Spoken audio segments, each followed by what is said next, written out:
नमस्कार, मैं हूं नुपुर सिंह। आप देख रहे हैं मी मीडिया न्यूज और वक्त हो गया है दिन भर के सभी बड़ी खबरों का।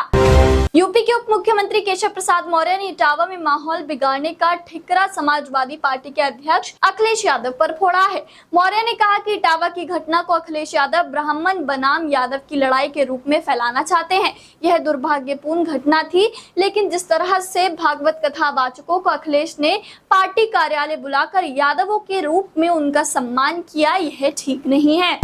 बिहार राजद के युवा नेता तथा बक्सर सांसद सुधाकर सिंह ने शिक्षा से जुड़े बिहार के लाखों युवाओं के भविष्य से हो रहे खिलवाड़ पर सरकार को कटघरे में खड़ा किया है। उन्होंने कहा कि राज्य की नीतीश सरकार की दोहरा नीति से बिहार के बेरोजगार युवाओं के सामने रोजगार की बड़ी समस्या उत्पन्न हो रही है। झारखंड में स्वास्थ्य विभाग ने राज्यकर्मी स्वास्थ्य बीमा योजना में आ रही अड़चनों को दूर करने के लिए नई समिति का गठन कर दिया है। 15 सदस्यीय इस जम्बो समिति का अध्यक्ष झारखंड स्टेट आरोग्य सोसाइटी के कार्यकारी निदेशक को बनाया गया है। उत्तराखंड के नैनीताल हाईकोर्ट ने राज्य में पंचायत चुनावों पर लगी रोक को हटा दिया है, लेकिन राज्य सरकार से चुनावों के लिए राज्य के आरक्षण रोस्टर में अनियमितताओं का आरोप लगाने वाली जनहित याचिकाओं पर जवाब देने को कहा है।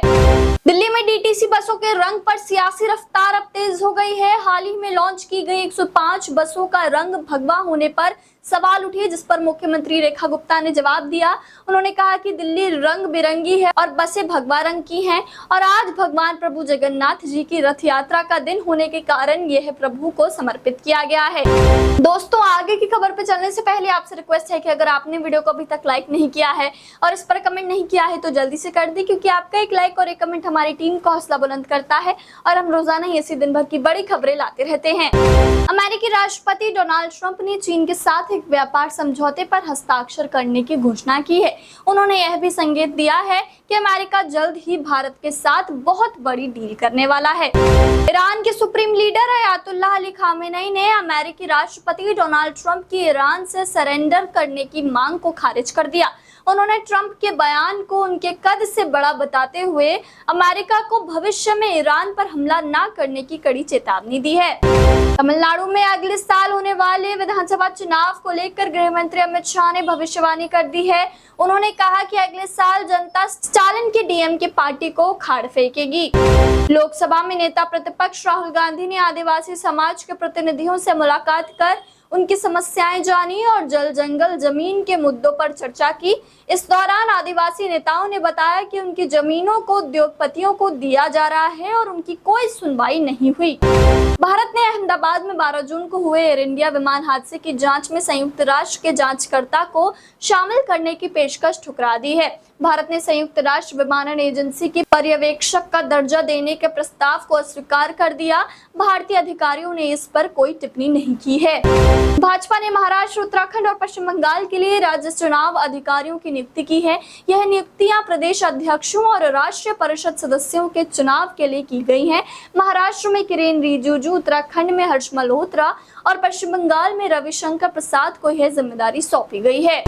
जम्मू कश्मीर के मुख्यमंत्री उमर अब्दुल्ला ने राज्य के दर्जे पर जारी चर्चा को जल्द समाप्त करने का आह्वान किया ताकि जनता को उनका हक मिल सके। उन्होंने 10,637 करोड़ रुपए की बुनियादी ढांचा परियोजनाओं की मंजूरी पर संतोष व्यक्त किया, जिससे आर्थिक विकास को गति मिलेगी।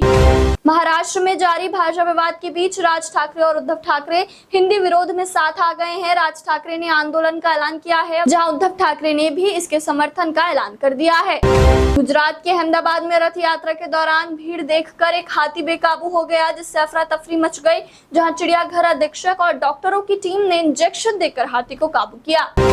राजस्थान उच्च न्यायालय जोधपुर की ओर से चतुर्थ श्रेणी कर्मचारियों के पदों के लिए विज्ञापन जारी किया गया है। इच्छुक अभ्यर्थी आधिकारिक वेबसाइट hcrej.nic.in पर जाकर 27 जुलाई तक अप्लाई कर सकते हैं।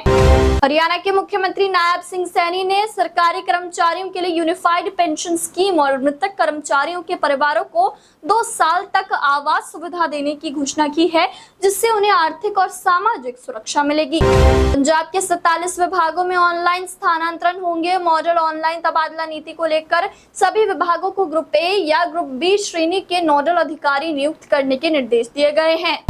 हिमाचल पथ परिवहन निगम के बेड़े में 24 नई वॉल्वो बसें शामिल हो गई हैं, जो शिमला पहुंच चुकी हैं। ये बसें अत्याधुनिक सुविधाओं से लैस हैं, जिनमें आरामदायक सीटें और एसी शामिल है। फिटनेस जांच और पंजीकरण के बाद इन्हें 1 जुलाई से विभिन्न रूटों पर चलाया जाएगा।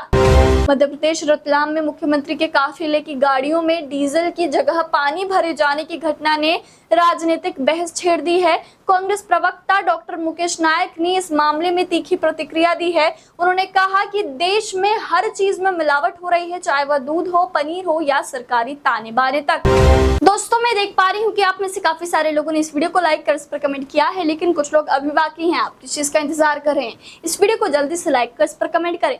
तो ये थे दिन भर की बड़ी खबरें। ऐसी ही खबरों में बने रहने के लिए चैनल को सब्सक्राइब करें, वीडियो को लाइक करें और ज्यादा से ज्यादा शेयर करें, ताकि आप और आपके जानने वाले रह सके देश और दुनिया की तमाम खबरों से अपडेट।